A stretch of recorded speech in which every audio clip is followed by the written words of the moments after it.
So let's look on the idea of the Gram Schmidt process. The idea of the Gram Schmidt process, as you can see in this animation, is to take two vectors that are not orthogonal. The first vector will be the first one, and we will reduce from the second vector the projection to the first vector, so I will get two vectors that are orthogonal. Let's see it again. We have two vectors. You see that they are not orthogonal. The angle between them is not 90 degrees. What I will do in the Gram Schmidt process, and this is just for two vectors, of course we can do it to more, but this is the idea, is the first vector we did just this. We want to make the vectors orthogonal to each other. So what we will do is take the second vector and reduce from it its projection to the first vector. Therefore, I will stay with two vectors that are orthogonal to each other. We will call the first one u1 and the second vector u2. So let's see again the animation. Again, here take this u1 and now take the projection from v2 to u1 and reduce it, and I will stay with this vector, which I will call u2. Now the two vectors are orthogonal to each other, and this is the idea. The Gram Schmidt process let us take a set of vectors. Usually we take a base and convert it from normal base to one that is orthogonal. Namely, the vectors are orthogonal to each other, the inner product between them is 0. You can even normalize the vectors after the Gram Schmidt process, and then from orthogonal base or orthogonal set, you will be converted to orthogonal base, orthonormal base, or orthonormal set. Now, let's see the math. So, here we have a set of vectors, and we are in an inner product space because we are going to use an inner product, so we need the inner product. We start with, as we saw in the animation, the first vector in this set will be u1. This will how it will be defined. And now for each vector from 2 to n vectors, we will take the vector and remove all the orthogonal projections from the previous vectors that we already orthogonalized. Let's call it that way. But only the previous, not from all the vectors, only the vector that we already worked on. This is how we'll do from vector to vector until we end all to move on all these vectors to apply this formula. Now this formula says that for uk, I take the vk, which is the original one, and reduce, this is the orthogonal projection of vk onto uj from j equals 1 to k minus 1. K is the vector that I am at now. J equals 1 to k minus 1 is all the vectors that we already worked on.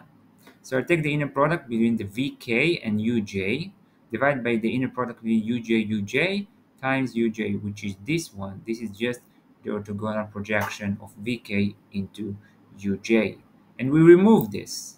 And we do it for each vector from u1 from j1 to k minus 1. So we remove all the orthogonal projection from all the previous vectors that we already worked on, and we reduce it from vk. And now vk, we removed all the orthogonal projection from the previous vectors, and he is now becoming uk and he is orthogonal from all the previous vectors. And now we are going to the next vector and do the same process. And now the new vector will become uk plus 1, which will be orthogonal to all the previous vectors, and etc, etc. Okay, and we can also normalize the vector after we are finished to create the orthogonal set. And this is how you see the ek equals uk divided by the norm of uk to create it, to normalize it. Now let's see an example with three vectors. We have v1 110, v2 101, and v3 equals 0 1 1. We start by defining the first vector u1 as v1, and this is it. v1, which is u1 now, equals 1 1 0. Step 2, we are going to u2, which is v2, removing all the previous the orthogonal projection to all the previous vectors. So I will remove the orthogonal projection between v2 and u1, which is this formula. v2 u1 inner product divided by u1 u1 inner product times u1. So I take v2 and reduce the orthogonal projection, which is this calculation. And I get 1 times 1. Remember, this is v2 and this is u1, so 1 times 1 plus 0 times 1 plus 1 times 0. This is what we see here. This is the inner product between v2 and u1. And now this is u1 with u1, so 1 times 1 plus 1 times 1 plus 0 times 0. This is what we see in the denominator. Now we multiply it by u1, which is this one, 110. So this equals this, v2, minus what we calculated here, which is half times u1, 110. We get this. This is u2, which is orthogonal to u1. Now we continue. The next step, we'll work on the third vector, which we'll call u3. What is it? We take v3 and remove the orthogonal projection to u1 and remove the orthogonal projection to u2, namely all the previous vectors that we already worked on. How we do that? u3 equals v3 minus orthogonal projection on u1, which is inner product v3 u1, divided by inner product u1 u1 times u1, minus orthogonal projection onto u2, which is inner product v3 u2 divided by inner product u2 u2 times u2. Now we calculate all those inner products and multiplications, and we get u3 v u1 as we do the inner product, u1 u1 we do the inner product, u3 u2, which is here, we do the inner product. For this inner product we do this one. So we get u3 equals this calculation, which is this one. And therefore, I got three vectors that are now orthogonal from the set. The original set, which was not orthogonal, you can take the inner product between this one and that one, you won't get 0, so they are not orthogonal. But now that we have u1, which is this one, u2, which is this one, and u3, which is this one, all those three vectors, after this Gram Schmidt process, I know that u1, u2, and u3 are now orthogonal to each other, because this is what the Gram Schmidt process gives us. Now I can also normalize if I want to get an orthonormal set, or if it's a base, so orthonormal base, EI equals UI divided by the norm of UI to get orthonormal set. And when I do that, I calculate, for example, U1 norm and divide by it U1 to get the first normalized vector.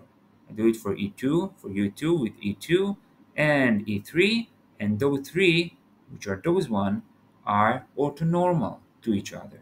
Namely, there are three vectors which are orthonormal to each other. They are linear independent because of this, so I can say that this one, this E1, E2, and E3 are orthonormal base for a space of dimension 3, and they are orthonormal base.